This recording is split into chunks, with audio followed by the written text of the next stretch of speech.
I've seen it, I've experienced it, but me telling people is of no benefit to me whatsoever, because whether they believe us or not, it's not important. I know what I've seen, and that's just important to me. That's the first question. Did you take a photo? And so it immediately puts you on the defensive, because when you say no, people say, well, it didn't happen. You're on the back foot of what's your little story. Welcome to Big Cat Conversations. We speak directly to people who've encountered one of Britain's big cats. We also discuss the bigger picture. I'm Rick Minter, and thanks for joining me.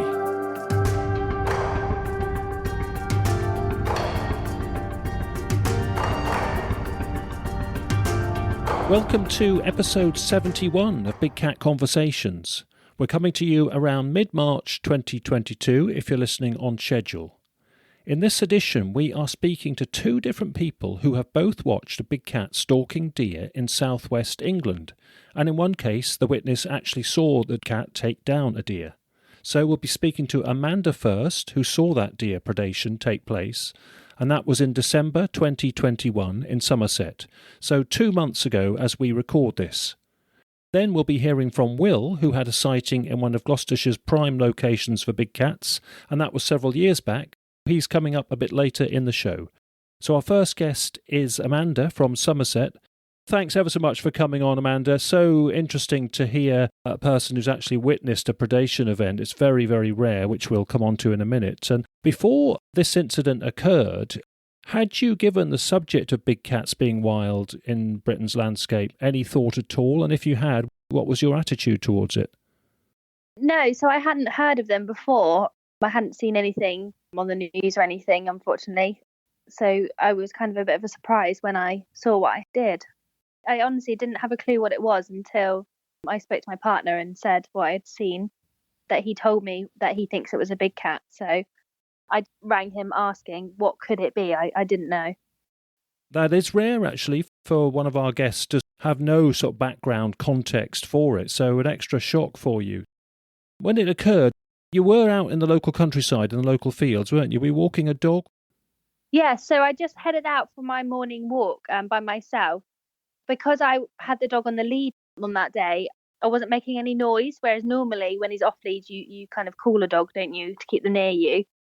So I think that's possibly why I managed to see it, because he was on the lead and it was just by myself, kind of early morning. No one has been in that direction yet, because I normally am one of the first people up and walking. What sort of time was it? I think it's about 7:00. Oh, okay, so quite early. It's just fields with stiles in between them, and I was just walking along the footpath. So there's nothing growing in the fields, it's just pure grass. Where the cat first came from, which was to my right, there is overgrown shrubbery down there. So I think that's probably where it was hiding initially. And I'd just gone across one of the stiles into the next field, and that field's on a bit of a hill, so you kind of get a nice view across all the other fields around you. And I just looked to my right and I could see something chasing a deer, just one deer by itself. I stopped in my tracks and watched it chase the deer up. It was very quick. So it already covered from the field I was in, so that's where the shrubbery is. It had already gone into the next field and then the next field along from that. And that's when I decided to get my phone out and catch it, because I thought that's running quick and that's going to catch that deer. So I thought I'd get my phone out and film it. And then as it went between two trees, I heard the deer cry, which I thought that's caught the deer. And then that's when I decided to then call my other half and tell him what I saw and send him the pictures and the video. Honestly, it was so quick. So I looked up and I said to myself, well, what's that? And then I was like, oh gosh, that's going to catch that deer. It was within seconds. It was very, very quick. And that's how quick it covered the grass, the land. Do you think it was waiting and watching for the deer to come, or do you think it just saw it and took advantage of it, or is it difficult to know? But it certainly, when it started moving, the intention was to go for that deer, and it went like a tracer bullet. Is that what happened? Yeah, I would say potentially it was waiting, because, like I said, down the bottom there is where the shrubbery is. So whether it was hiding there in the deer, because after it had caught the deer and I headed back to the roadside, cautious of what I'd seen, and that was by myself in the fields. I then passed another 3 deer in the next field along. So whether their deer were all together originally, I don't know. Literally the field then on from that, there was another 2 deer. So there's many deer around normally. So whether it was waiting for, I don't know whether there was a few deer together or whether it was just the one, I'm not sure. You think it was there with intent? It knew there was going to be a chance to get deer and it saw one and went for them? I would say so, yeah, probably. And it's very interesting. You reckon you were the first dog walker in the morning. It's quite often the witnesses of these cats are the first dog walker in the morning in an area or the last one in the evening.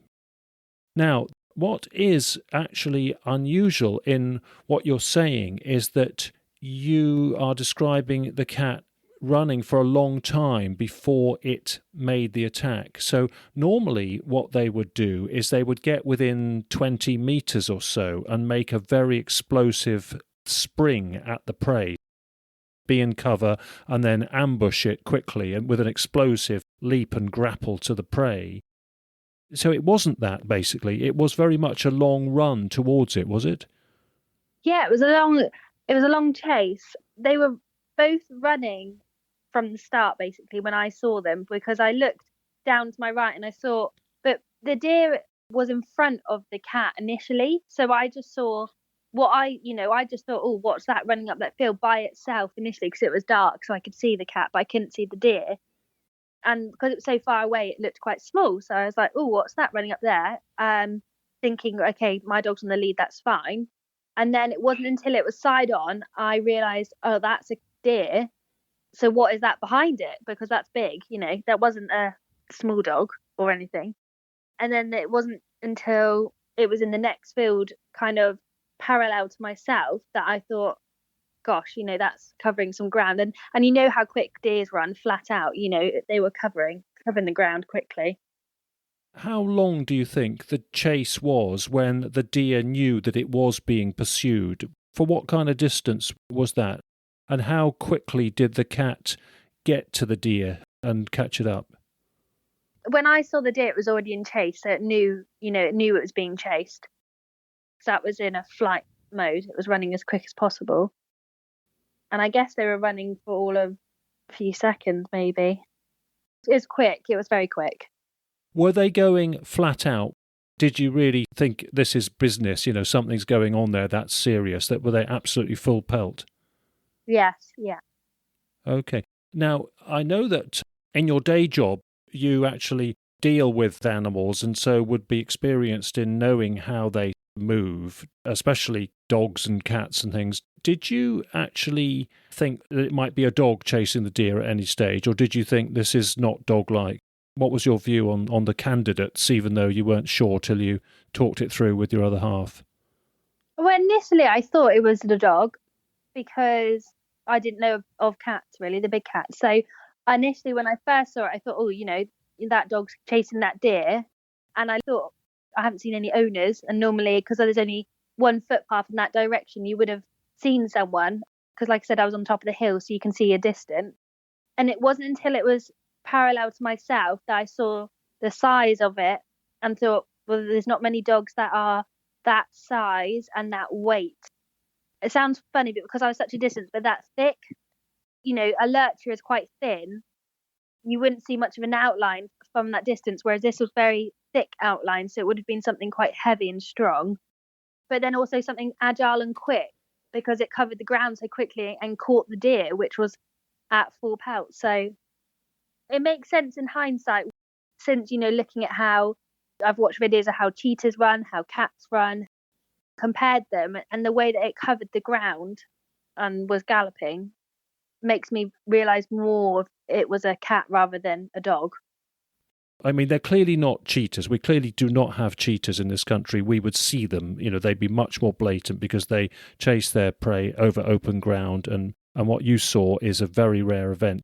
But leopard-like cats and puma-like cats, which are the main candidates, do have this shorter ambush behaviour. But you're describing something which is more towards cheetah than leopard, more, that longer chase. I suppose when you first saw it, though, it was manoeuvring into position for an actual chase, do you think? Well, it was running away from me as well. So if you imagine an object running away, it looks like a blob rather than on side. You can see legs and a tail and a head. It was close to me as well. It was in the same field, whereas actually when you look at it side on and further away, you think actually that size of a big cat or, a large animal rather than something small.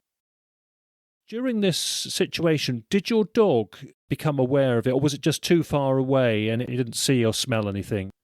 Yeah, so he didn't notice at all. He wasn't aware of any of the situation because he was on a short lead next to me. And it was, like you said, so far by the time, I had got my phone out that no, he didn't notice it and he didn't get a smell of it. Okay, that's good, because I've often thought one of the reasons people don't manage to get their mobile phones out and film the event is because they're too busy controlling their dog, worrying about their dog. But of course, so you had one hand on the lead, but he was okay and behaving because there was nothing to misbehave about and nothing to worry about. Yeah, so how long did you film it for, and what were you thinking as you filmed? Did you realise it was a bit of a long shot, but you would try and do as best you could? Yeah, so I just got the camera out as quick as I possibly could and press record. It wasn't long. I think there's like 2 seconds of video or something. By the time I got there, obviously it was running within the tree line by that point. I just caught it just before some of the trees. I just pressed record and hope that the iPhones these days are pretty useful. So I was hoping that I'll be able to catch something and see what we've got. And you did get it just as it was closing in the final sort of seconds, didn't you, it seems? Yeah, so I caught it just as it caught the deer. So you can see it. If you pause the video and then play it in slow motion, you can see it taking those last few strides, which are very long, actually. If you go from the start of the stride to the end of it, it's quite long. And then you can see the cat throw its tail in the air just as it pounces to catch the deer. You don't actually then catch the catching period, but then you do hear, well, I heard a cry. I don't know if you can hear it in the video actually because it's quite far, but I heard then a cry of when the deer was caught. That was then the point where I paused it and thought, well, that's killed that then. And then I decided then to call the partner to say, what could it be? I think on the website for this edition, we're going to put the screenshots, the 2 screenshots. There's one where it's closing in on the deer and one where the tail's going up and the deer must be hidden behind one of the trees that's more towards the foreground. They're probably better than the video from what I can gather. So I think that they do show people, what we're talking about, and we can crop it in a bit because they are in the distance. But once you sort of zoom in, you can see the outline is very plausible to back up what you're saying. And interesting about the noise of the deer when it was being taken down. How would you describe that? For how long was it? And can you just say a bit more about it? Yeah, it was a very short squeal. I could just define it as that final squeal before it was killed, really, or as it got caught, maybe. You can definitely see in the screenshots of the videos where the tail is thrown in the air, and you can see the thickness of the tail as well. Again, it's not like a lurcher where it's really thin and stick. You can see a really thick, defined line just as it pounces onto the deer. You can see it, and then I heard the noise. Okay. So there was absolutely nobody else about that heard or witnessed this, and it was still in relatively clear conditions. So you got a view of it, and it was light enough to film. Yeah, I was lucky with the weather. It was clear and it was daylight. Unfortunately, I was walking by myself that morning, so no one was there. And because it was in the winter, a lot of people don't walk across the footpaths here because it's so wet. So I'm often by myself across those fields. So unfortunately, no one was there. Fortunately or unfortunately, because maybe if they were there, we wouldn't have seen it. So yes, exactly. Now, in terms of the form and movement of the cat, what do you really remember strongly about that? I think the speed it was running, and then its thick tail in the air afterwards. That's my 2 things that say it's not a dog. You can watch videos of dogs chasing things, of cheetahs chasing things, of cats chasing things to see what it looks more like. It's the big, thick, long tail. and the speed of which it's running. And the fact it caught it, we know it did because we've got the carcass, we've seen the carcass, so we know it caught the deer. We'll come on to that in a moment, and well done for going back and finding the carcass. And as you said earlier, it was a big, powerful animal, but very athletic and fast. So it seemed perfectly wild and natural. It didn't seem, there's nothing like it was sort of learning the ropes and not efficient. It seemed to be very professional and efficient in what it was doing. Yeah, I'd say, it wasn't like it was a rabbit in the headlight job. It was all straight across the fields and straight across the next field. I think, the deer was just running as fast as it could, therefore, so did the cat behind it. It's probably done it before, I imagine. Actually seeing it like that and knowing the deer had met its end, emotionally, how was that for you? I think I was just shocked initially because I think the fact that it had caught the deer and I heard it cry and it was killed it, I thought, what could that be? And then it wasn't until after I spoke to my partner and he said, oh, it sounds like a big cat. And I sent him the pictures and he goes, I think it is. That's when I kind of was like, well, I'm going to get out of the fields then. Obviously, in hindsight, I'm thinking, well, it's not going to come after me because it's now got its prey and it's probably busy eating that and, preparing that for its dinner. But yeah, I think it was more afterwards, after the phone call, shock and disbelief that it's something that we had seen so close to home. After that, did you speak to neighbours and friends and family, or were you careful who you told because it was a bit of an awkward, sensitive situation? What were the conversations and who did you have them with? I think we told friends and family, so close friends and family and friends of the area as well. When you tell people initially, they think that, I don't know, you tell them and then you almost show the video and then they agree with you and they're like, oh, yes. So I think alongside the video and the pictures and you point out the tail, they kind of agreed that it's not a normal animal. It's not a dog or something. I believe that a vet in the area had also previously seen a black cat. So I didn't know that either beforehand. So when they said, oh, actually, someone else has seen one in the area before, first of all, it makes you feel like, okay, I'm not going crazy. And almost more people then go, you probably did see one because someone else has seen one in the village. So no one has said, that we are crazy or it didn't happen or anything like that. Most people, once they've seen the pictures and the video, have agreed that it probably is. And then, like you said, you then Google it and you get more sightings of the black cat. So kind of backs up the story then, doesn't it? I mean, it's a dog walking area. Are you worried about dog safety, for example? Yeah, we have spoken to a couple of the dog walkers that I know walk out that way. In conversation, we've mentioned it to them. But it was already known in the area. Obviously, I wasn't aware of it, but because that other person had sighted. So I think perhaps maybe people are already cautious. But I don't know if it would chase a dog. I can't imagine because your dogs tend to be quite close to you and people are noisy. I don't know if it would.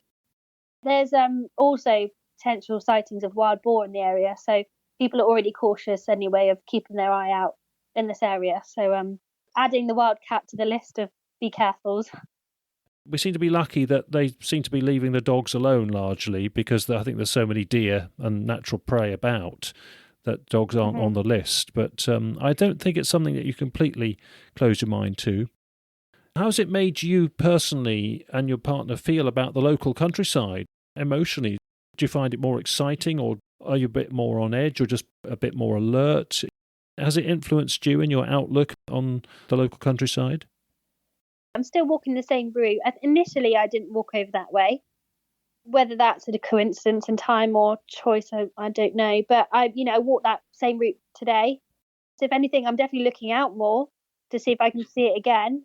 I definitely carry my phone out of my pocket in case I do see it again. So I think it's definitely made me more aware that things are around. And I'm looking up in trees just in case they're up there because I think we spoke to someone when we were looking for the carcass. It was mentioned, that they can hide in trees. So, yeah, it's definitely made us more looking out. And I think when we walk in the evenings as well, in dusk, we're looking out in the fields with our torches to see if we can spot anything. I think it's made us more inquisitive, actually, to catch it again. Okay. If you heard that somebody was going to try and do away with it somehow, would that concern you? I think it depends on why they were getting rid of it. If it had come down to it is a risk to walkers and dogs. Obviously, safety is important, and I walk along there by myself. And if it's been found out that it wasn't safe, we've got children as well in the village, so I think it depends on what the reason why is. If it's just because someone can, then I'm not sure. I haven't thought about it, to be honest. But I'd have to understand more first. That's the good thing about your sighting, is you saw what you think is just an experienced bit of behaviour. It's done it before and it accomplished its ends, and that was the wild predator with the wild prey, wasn't it? And yes, at the time when people weren't around, and people don't see it much, hardly at all anyway, in the local area.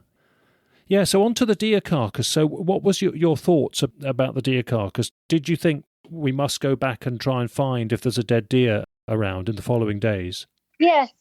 So it was a couple of days later, because obviously we work, so we wanted daylight. And being December, there was no normal daylight hours. So we had to wait until a weekend, and we did go into the same field, and we looked where I saw it catch the deer, and we looked for markings on the grass and, any signs of grass distress or anything. And we couldn't see anything. So we assumed it had taken the deer somewhere else, or even the fact, there was a fact, or maybe I didn't see it catch the deer. I know I heard something, but maybe it didn't injure it. We looked for blood, we looked for bones, we looked for everything. And so we gave up. And then it wasn't until someone mentioned on the Big Cat Facebook page about looking in trees and things like that. So for a few days after that, I looked and, I was looking in trees and hedgerows and, a bit more other areas, and still didn't come across it. So it was a couple of days later after that, again, that we went for a longer walk and actually went further down along that field towards a corner, actually. And that's when we noticed lots of different piles of hair. And I said to my partner, this is it, this is where it is. And there was 5 or 6 patches of flattened grass with all its hair everywhere. So we noticed that first, and then I looked to the right, and then I could see the carcass, and I said, here it is, we found it.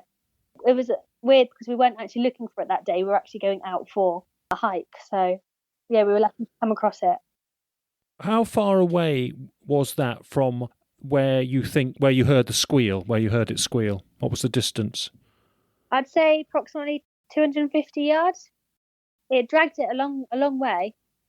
There was flattened grass near the area, but I couldn't see a path from where it killed it to where we found the carcass. There was no path, but we had rain and wind and everything. In grappling it down and actually dispatching it, there may have been a bit of distance further for that to have happened, so it might have covered part of the distance between where you heard the squeal and where the carcass was laid out. Where it was laid out was a bit tucked away, wasn't it, in towards a corner? It wasn't too far into the open.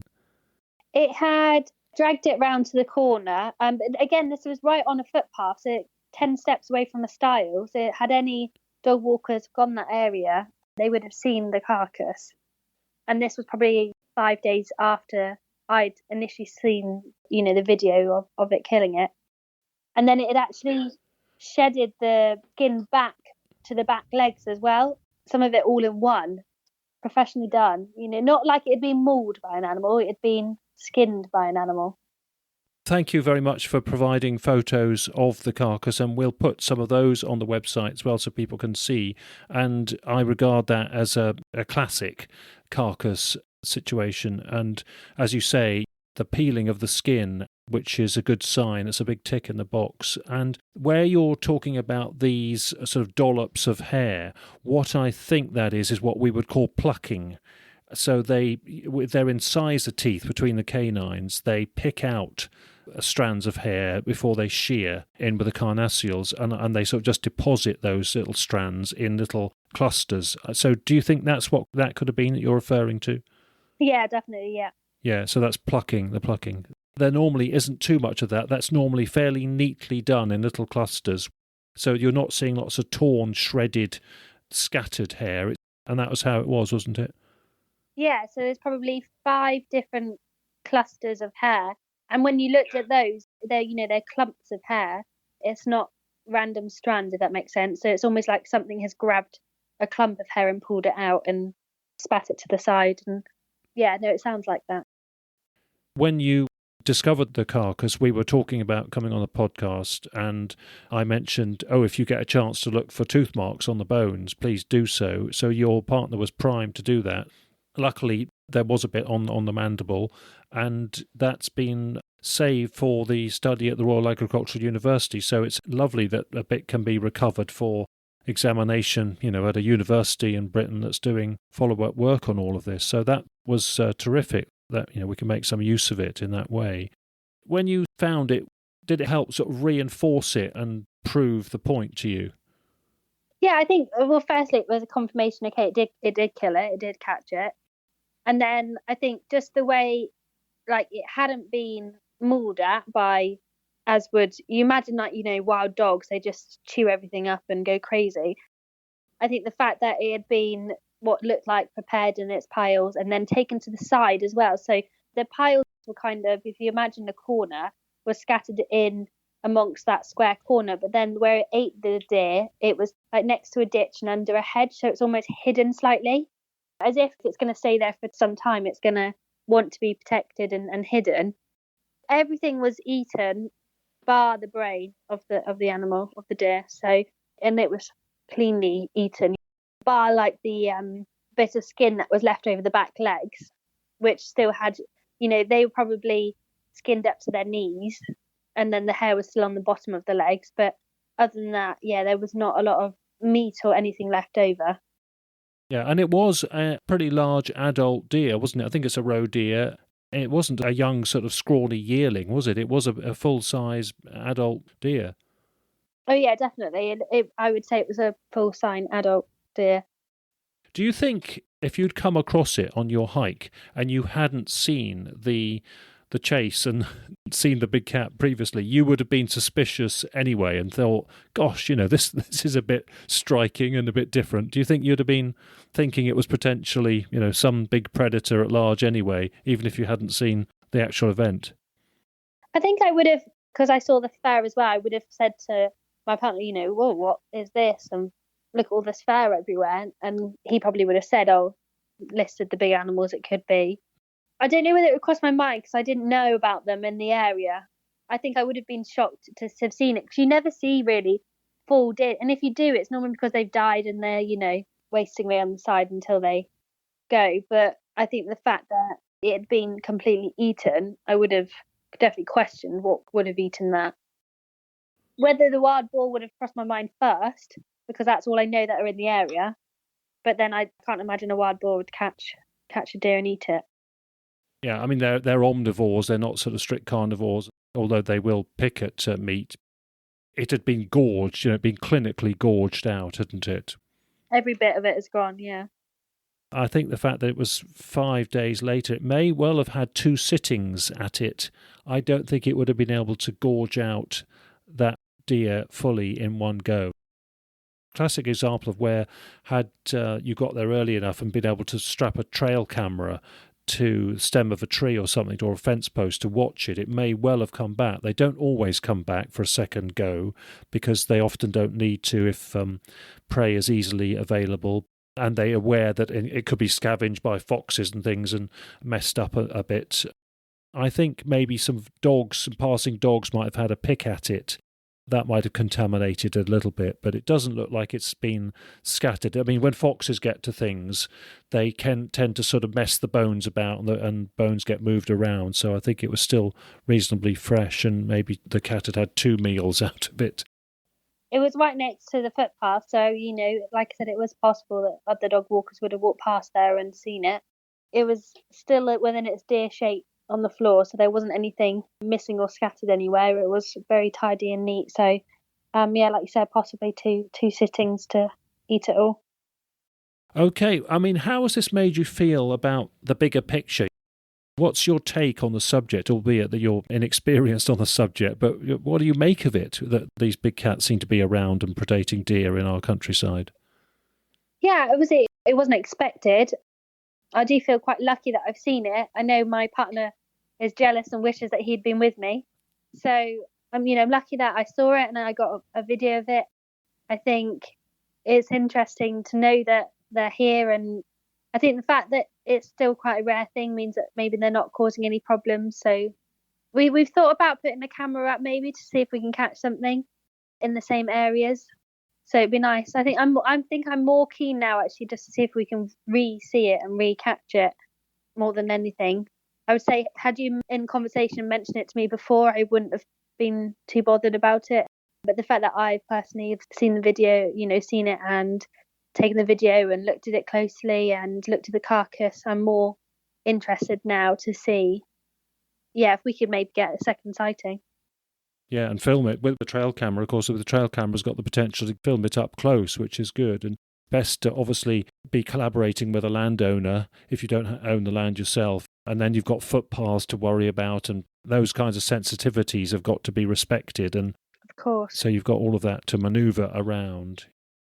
Does it surprise you that I only know of one other person in all these years we've had big cat sightings and known about the big cats and had witness reports?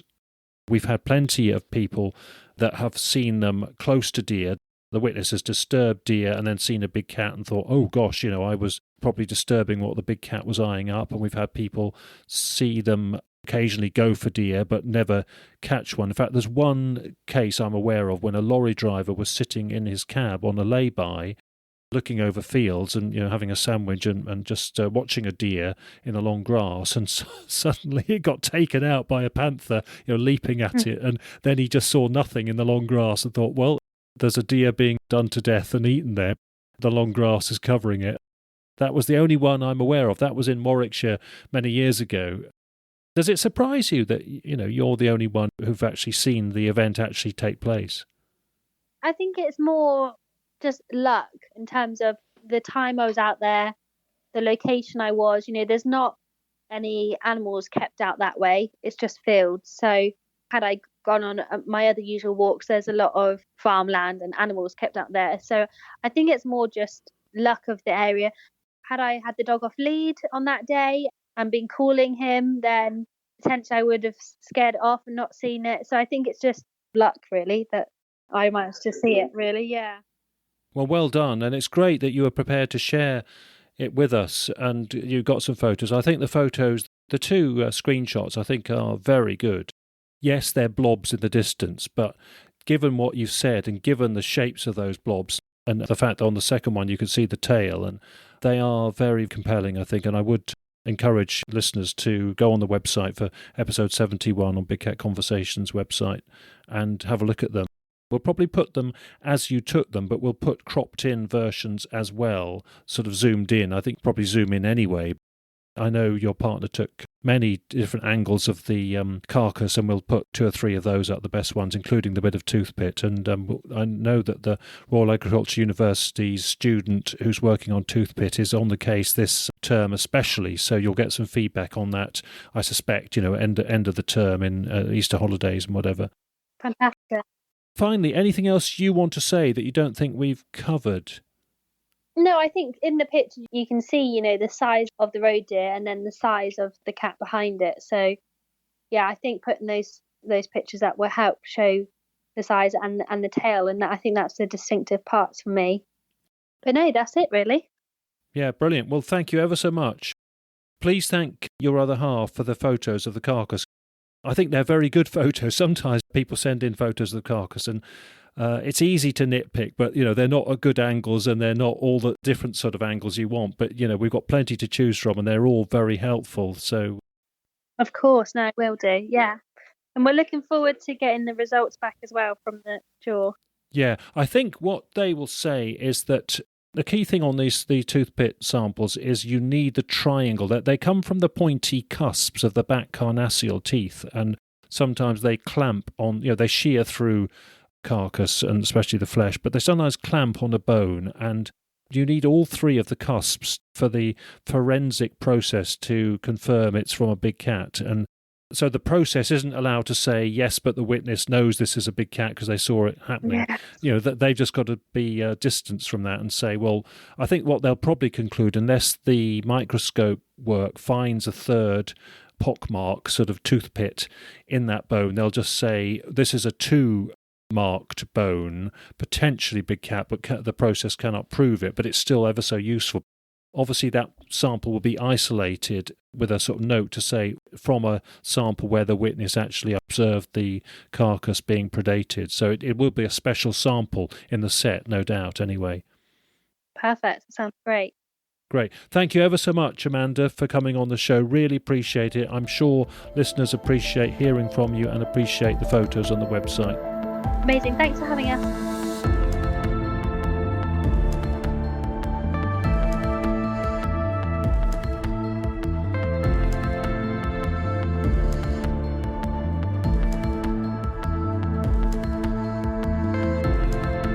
Our next guest is Will, and he has also observed a large cat stalking deer, and this occurred at one of Gloucestershire's hotspots, north of Stroud, in 2002.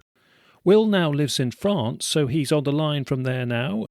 So he keeps up our recently established French links, albeit this is a Gloucestershire report. Will, thanks for coming on the show. Hi there, Rick. Thanks for having me. Pleasure, Will. Thank you. And tell us whereabouts in France you're based now.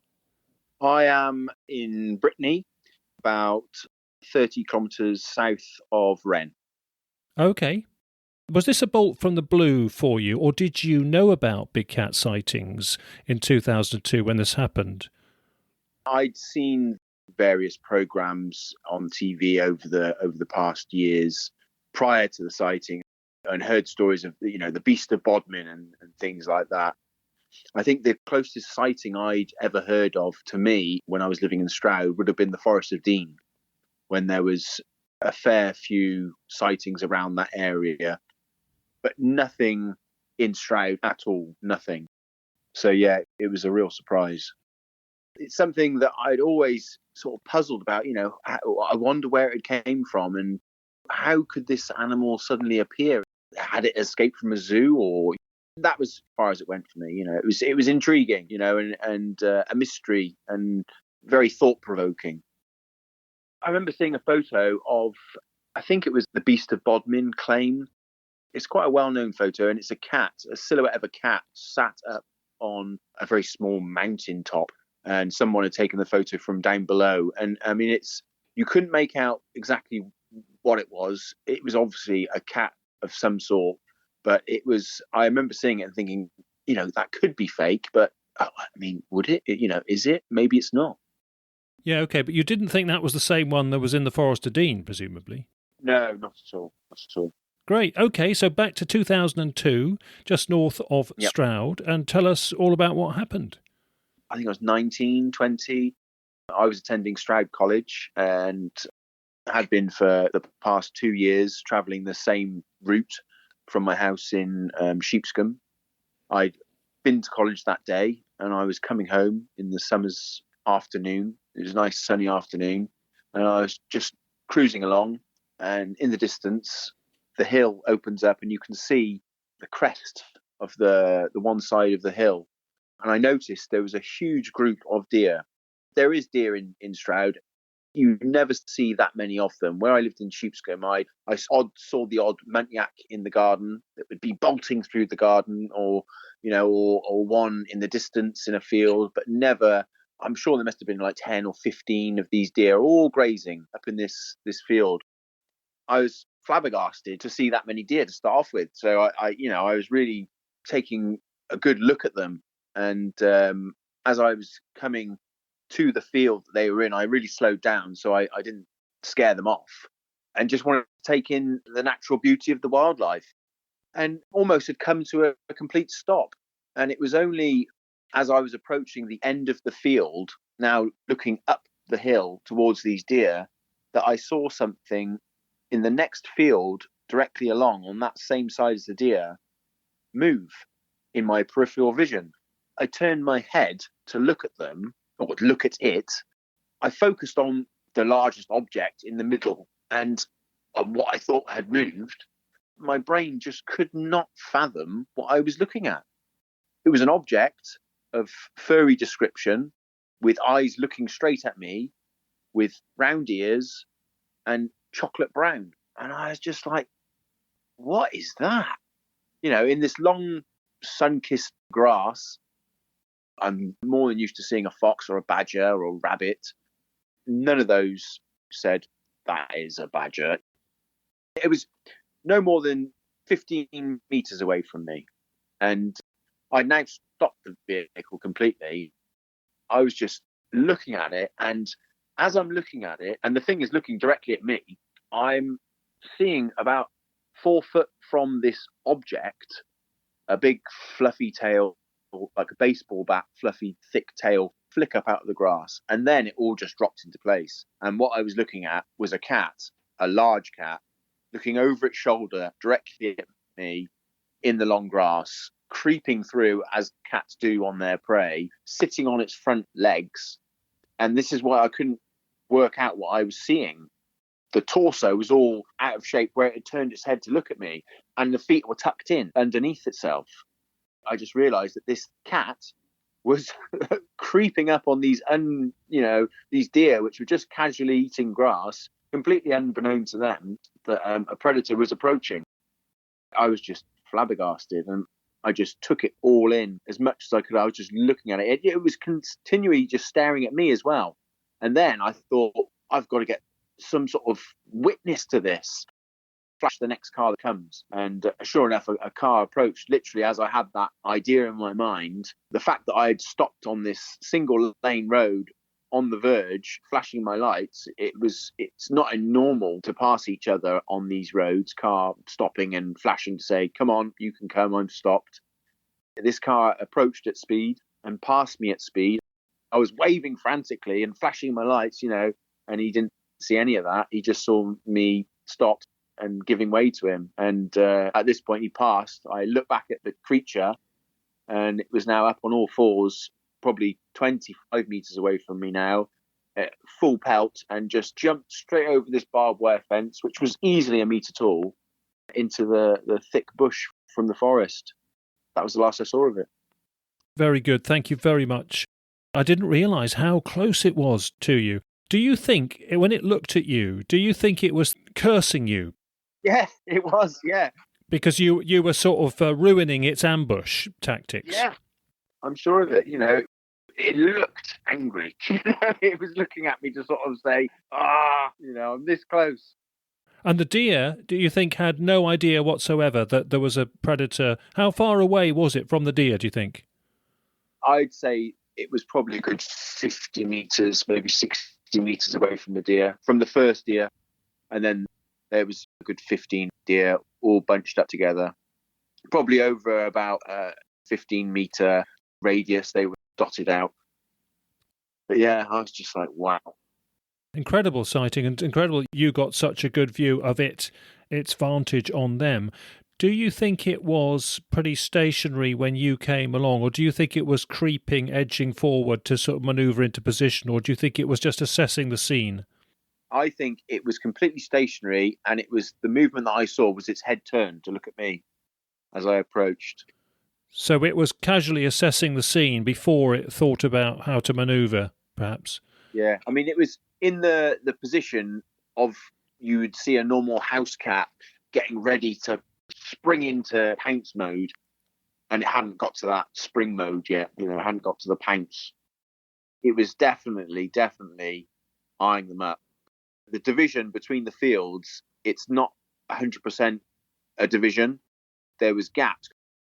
After the event happened, the next day I travelled back and stopped and had a good look at where it must have actually been looking at. And you can see from the other side that there was gaps.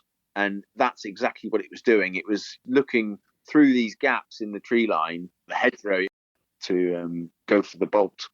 Yes, okay. And it had enough cover because there was medium-length grass, presumably. Yeah. The grass must have been a good 16 inches, 18 inches long. Enough to cover it a bit. Yeah. And so you said about the colour. That's interesting colour. Well, tell us about the description. First thing that sprang to my mind when I looked at it when I couldn't work out what I was looking at was that it looked like somebody had left a teddy bear in the middle of the field, but you couldn't see the arms. You could just see this roundish oval head, wide cheeks, big, lovely, fluffy, round ears with very wide brow and beady black eyes staring straight at me. The sun was right on it. I could see the fur, and it was a chocolate brown. And this was what I found so intriguing after, was when I did my research, that every single one is always a black panther or a black cat. It's always jet black. And even the photos you see, they are jet black. But this was definitely 100% a chocolate brown. The other thing that made me think as well is that when I looked at it when it was running off, it didn't have the physique, the muscular structure of a puma or a panther. I think it's more of like a cheetah, and that would explain the sort of because they have a very thick, long tail, don't they? But it was maybe it was a hybrid. I could never say what it was exactly, but it was chocolate brown, and it was a big cat. Okay, you haven't looked at black leopards. Certainly, when black leopards get older, they can go more orangey brown. Oh, really? Yeah. And even black domestic cats, same. I had one, and she really went ginger chocolatey brown in her sort of last 2 or 3 years. Right, okay, that's interesting. He was lit up by the sun. Maybe it was just, as you said, the black is actually a very, very dark brown. And on that one day, the light shining on it so much made it look browner than it actually was in normal light. Yeah, I don't want to force a definitive identity. But you are right. I mean, in terms of its wildness and fitness and health, did it struck you as truly wild and knowing what it was about? Oh, 100%. I mean, it looked young. When I say it wasn't this muscular panther, it looked almost like when animals haven't quite filled out prime physique. Yeah, they hadn't filled out exactly. That's what it looked like to me. It looked like a young cat which hadn't quite got to that adulthood point where it was at its full potential of muscular physique. But it was big. Yeah, compared to a Labrador dog, say, what sort of scale was it? I would say it was about the same size as a wolfhound. It was a tall animal. It just jumped over that fence at the back of the field, because I went up to the end of the field and looked at what it jumped over, and it was easily 1.2, 1.5 meters tall on a degree as well. I'm going to say pont then in French, but yeah, it's on an incline. It wasn't just a leap over a fence. It was jumping up and over 1.5 meters. It was a fair old jump, and just completely gone into the woods and never to be seen again. I would say it was at least 1.5 meters long from head to rear end, and then plus the tail. It was getting on for a good 2 meters in length.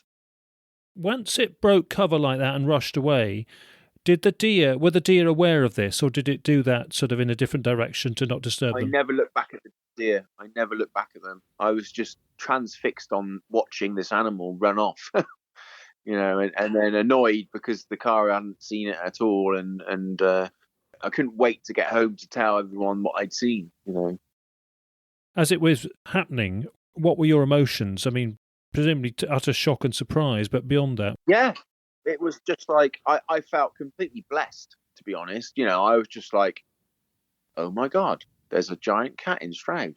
I'd seen these stories of the Beast of Bodmin, and it never even crossed my mind to think that there could be one in somewhere so close to my own home, and to be part of the witness of it, because it is like winning the lottery almost.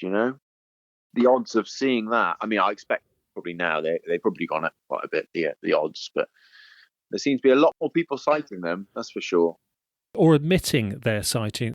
It's about whether people declare their sighting, isn't it? But it was a time when you had a mobile phone. I'm guessing you didn't have a mobile phone and mobile phone camera. I did. It was just such a shock and or it didn't even cross my mind to get it out. It was before the days of so much social media and immediately going for your phone. Nowadays, I think I probably would, but it was at that time when mobiles were in your pocket, but it wasn't the first port of call for taking a photo. I've never been one for selfies, so it's not something that immediately springs to mind. Would you have had time? Had you thought about it, would you have had time? I mean, if I'd have thought about it and someone said, oh, you've got a camera in your pocket, take a photo, then I would have, without a doubt. But it just didn't even spring to my mind. It was such the shock of my mind working out what I'm looking at. And then the instant of the first thing that sprang to my mind after what I was actually realizing I was seeing was, I've got to get somebody to see this as well. That was the first thing. And the easiest thing for me was, I'm on a road, someone's going to be passing me, I will flag them down and not move, and hopefully this creature will stay still. And of course, the car approaching scared it off because he was going at a feral race. How frustrating. Yeah. So getting back to base and telling other people, what happened then? Because you heard of other sightings eventually, didn't you? Yeah. I got home and I told my mum, and because I was living at home with parents as well, told my mum and dad. My dad thought I was mad, and my mum believed everything, and was completely amazed by the fact that I'd seen such a thing. My dad grew up in Africa, though, so to him it was sort of like, I used to see lions every day. Yeah, okay. You spoke to a local farmer, you told me. So can we hear about that? Yeah, there's a farm probably about half a mile up the road, at literally the end of the forest, where it goes into private land, where it's the forest is sort of open to the public, I suppose. There's a right of way in there. There's a footpath. Yeah, exactly, yeah. I'd pass him and often give way to him in his tractor, and he'd wave or whatever, and I recognised his face as the chap in the tractor that I'd see regularly outside the farm. So I stopped and I said, have you seen anything interesting in the field down there? And he was like, what do you mean? And I said, the big cat. And he's like, yes, I have seen it. And if I see it again, I will shoot it. And I was just like, oh no. I didn't say don't do that, but I was just like, oh, really? That's not great. What was his body language? He definitely meant that, did he? Yeah, he was, he had someone next to him at the time. And I wonder if he'd said it in sort of jest to sort of show off a bit. I didn't bother ever speaking to him again because of that, because I just thought, that's not cool. Let things be. From my knowledge of that area, it's not normally sheep around there. What was his farming business, do you know? Mostly arable. I think there's a few cows on his land.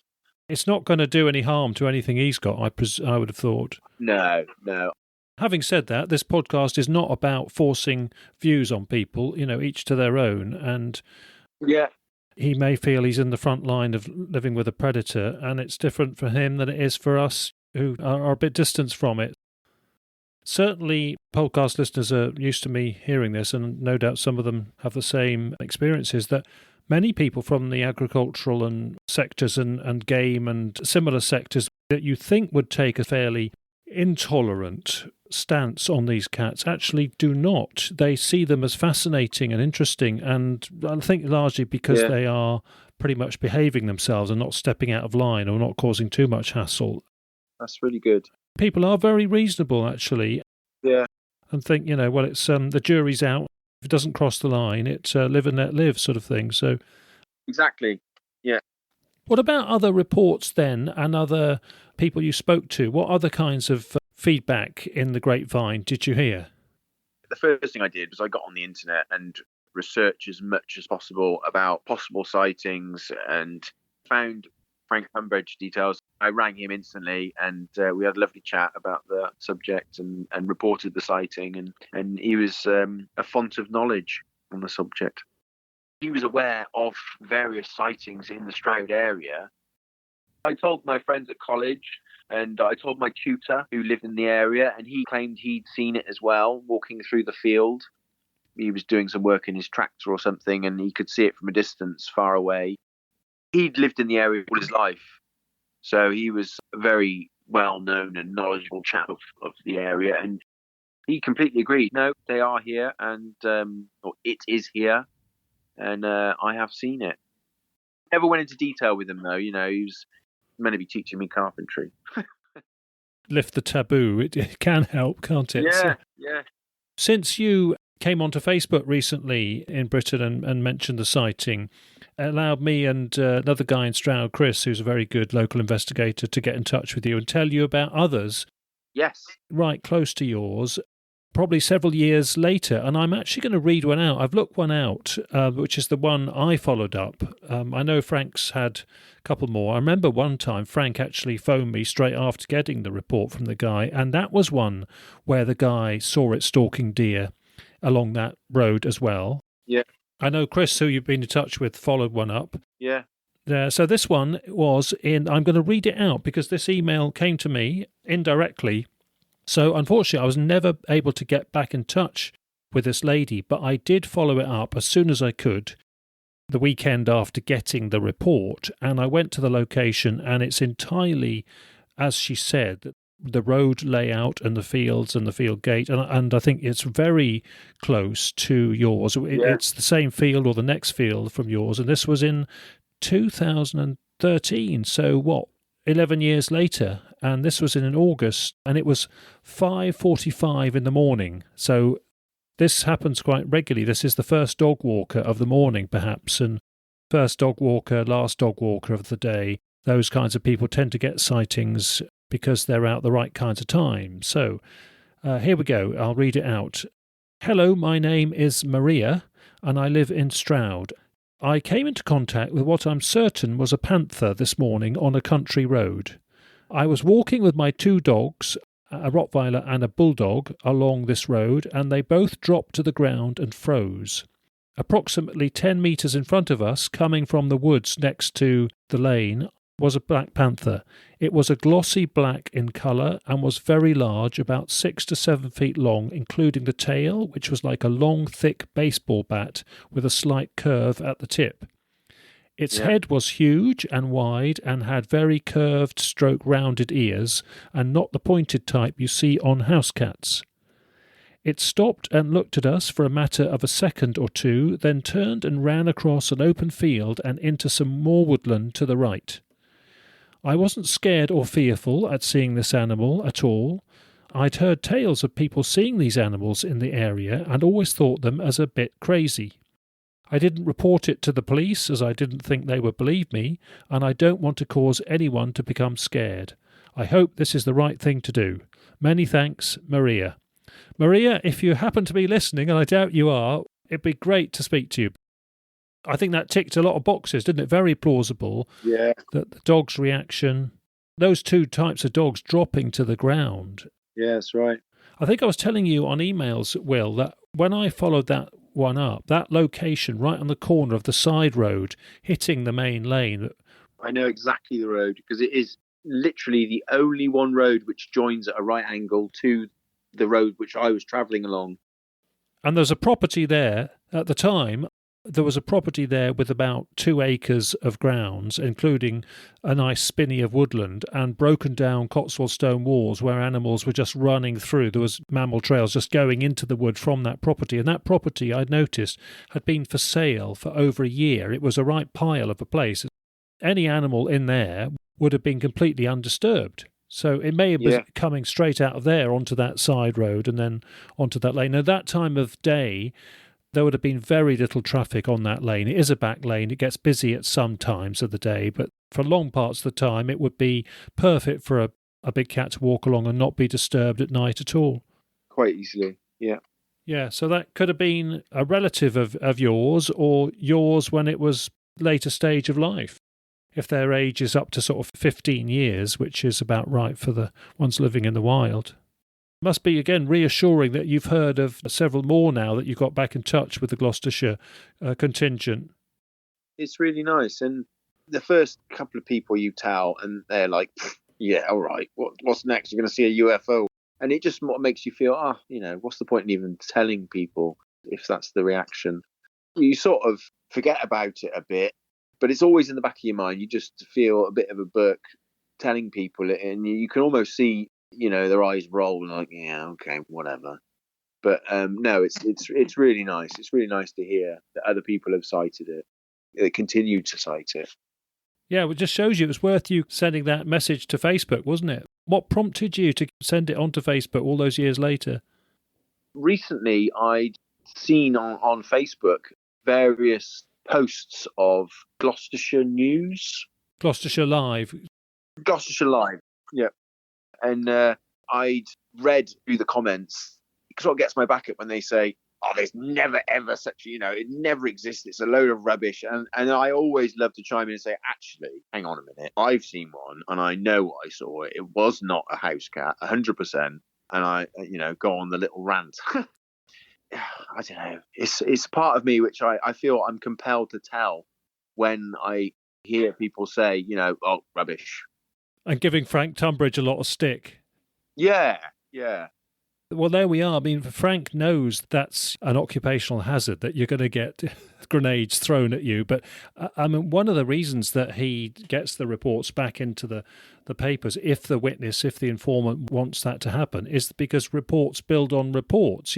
One gets reported and other people get in touch and you hear about more. So not all of them go into the newspaper and get relayed to everybody, just a selection of them, but it just helps to keep the momentum going. And of course, we wouldn't have learned about yours for this podcast if that hadn't been, Frank doing his stuff in Gloucestershire Live.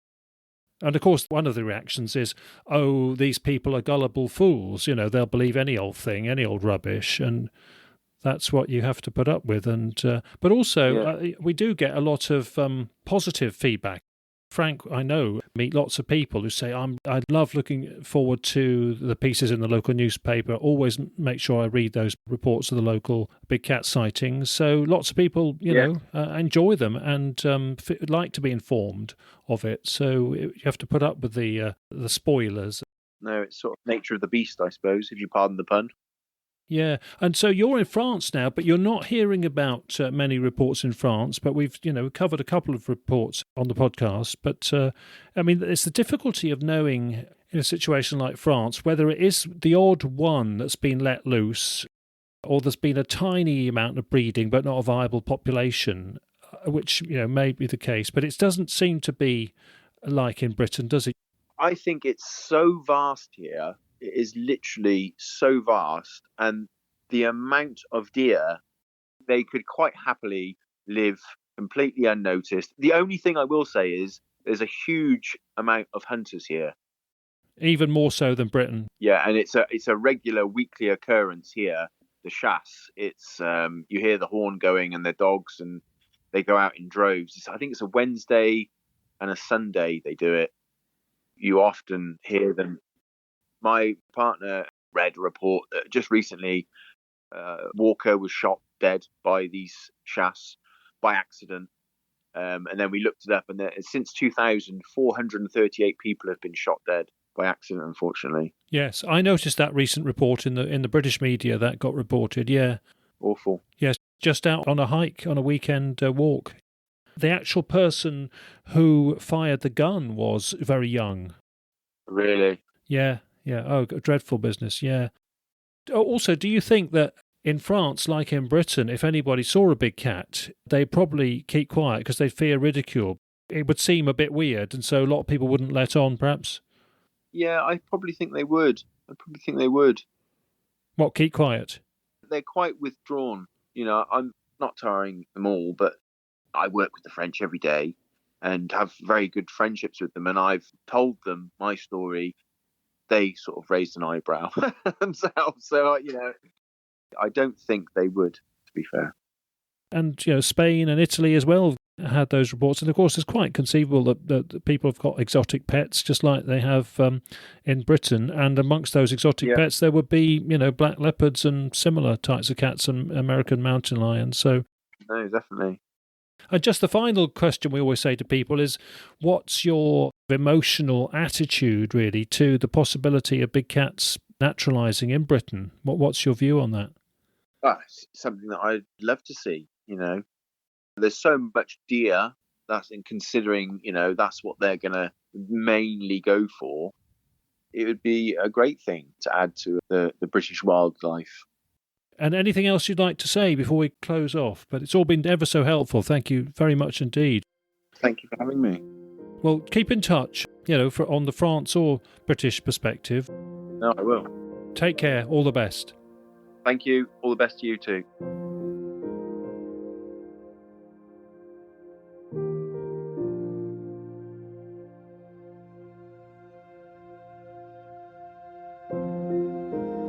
Okay, we've several things to cover in our outro, starting with a couple of follow-up points from our guests.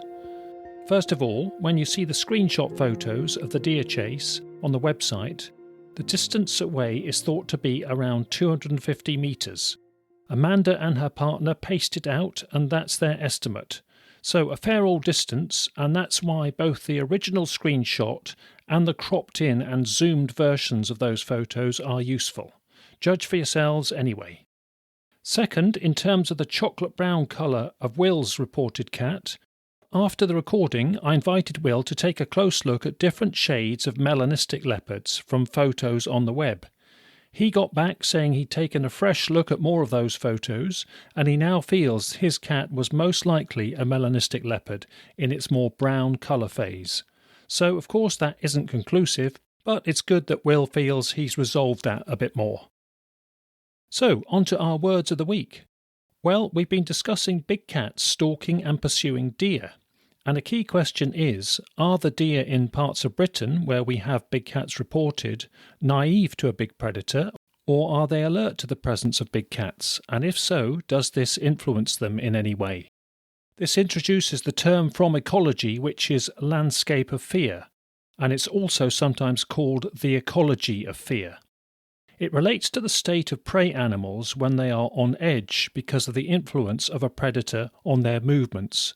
So this influence could be the effects of the times of day when the prey species are feeding, so maybe feeding more in the daytime rather than nighttime than they would do otherwise, and the way that they feed, such as how and where the deer browse. It can be the case that predators like large carnivores, like wolves and large cats for instance, prevent deer doing concentrated browsing and grazing of certain areas, and this can allow natural woodlands to regenerate more. And it is generally established from many examples that large predators help create more diverse ecosystems in this way, because of this landscape of fear that they generate. So it's not just a predator's direct culling of the prey, such as culling of deer, that can make for a more healthy ecosystem, but the resulting eating effects and more dispersed browsing of the prey species like deer, and that can all benefit a habitat. So is this landscape of fear influence on habitats underway in Britain? Maybe we've had some examples in this edition. On the website, we've put a video reference from Washington State in northwest United States discussing the landscape of fear effects of wolves on deer, and that video shows the way that's actually being monitored with radio-collared deer. Now, as I record this, in the previous week, in early March, 3 of our previous podcast guests have had repeat big cat sightings, and they have kindly sent emails for me to read out. So here are their messages. First up was John and Simon from Epping Forest, immediately north of London. John was on episode 43, our Cockney Cats edition, and Simon was on episode 53 with his follow-up report from Epping Forest area. They were both out dog walking in part of Epping Forest, and Simon sent us this email about the incident, and just to alert you to the fact that there is a bleep word coming up. So Simon's email reads as follows. John joined me for my usual walk with my dogs last Tuesday, 8th of March, at about 8:30 p.m. John has recently bought a new thermal spotter and wanted to have a play. As we walked along my usual path, I said to John I just wanted to check for cows so the dogs would not run through the field disturbing them. I noticed an eye shine to our right after seeing there were no cows. I pointed this out to John, who was flicking through the functions of his new toy. I then realised that the head and neck was much thicker than on a muntjac deer. John passed me the spotter, and I said, I don't think that's a deer, when my dogs took off running off to our right. This is when my male dog barked, and then the animal got up, and John exclaimed, It's a bloody cat! It's got a massive tail! He didn't have the record function on as he was still sussing out the camera, and the last thing he was expecting to view was our prized target animal. My female dog ran towards the cat and then the cat disappeared into the forest. I've walked that path 2 or 3 times per week for 20 years. How many times might I have seen this and thought it was a deer? So great stuff, Simon and John. Thanks for that, and maybe we'll hear more from you again soon. And it just shows how close these cats might be to us in their own realm, with us largely unaware of their lives. I've also heard from Janet in North West Island. She was our guest on episode 48 with her encounters from County Leitrim. Here's her email from 11th of March. Hi there, Rick. Had to go to a meeting this afternoon. Set off on usual route, then decided to take a detour. I was running late and cursed myself for taking the detour, as I had a friend in the car too. It was very quiet alongside the loch, but then who strolls out across the road? You guessed it. I watched it crossing the road not more than 20 feet in front of me. My friend was looking the other way. I just managed to get my words out to tell her, and then she saw it too, disappearing into the fields via a gap next to a gate. It was smaller than the first sighting I had. I had a really good view of it next to a wooden gate this time. I would say it was shoulder height to the second bottom rung. It was black and looking in fantastic condition, tail curled up and fluffed up. It's 8 degrees damp here at the moment. I think it was a young cat, possibly last year's cub, finding a mate. I cannot believe it. I'm so glad my friend witnessed it too, even if very briefly. They're breeding and surviving here. Wow, just wow. I've just looked at Google Maps and it's roughly 14 miles as the crow flies from the first incident. I couldn't stop as my meeting was very important and been delayed for ages. I couldn't believe it. I will go back this weekend and look for tracks, etc. Thanks for that one too, Janet. So good to hear from you again. If you've not heard her interview, it is episode 48, all about her experiences in County Leitrim. Finally, for our next episode, our guest will brief us on his sightings and experiences of the Exmoor beast in the early 1980s. And his incidents happened before the main press attention in the Exmoor area, so these will be new reports we can hear about from that time. He also mentions a few things from Herefordshire, where he's now based, because big cats are still on his radar. So it's Exmoor and Herefordshire coming up next. Time to sign off now, so thanks again to our guests Amanda and to Will, and also thanks to Annie for helping to arrange these guests for us. Please look after yourselves, everyone. It's a grim old world out there at the moment, with COVID levels still restricting us and such sad scenes coming through from Ukraine. Let's keep our spirits up, so onwards and upwards. As always, thanks for listening and bye for now.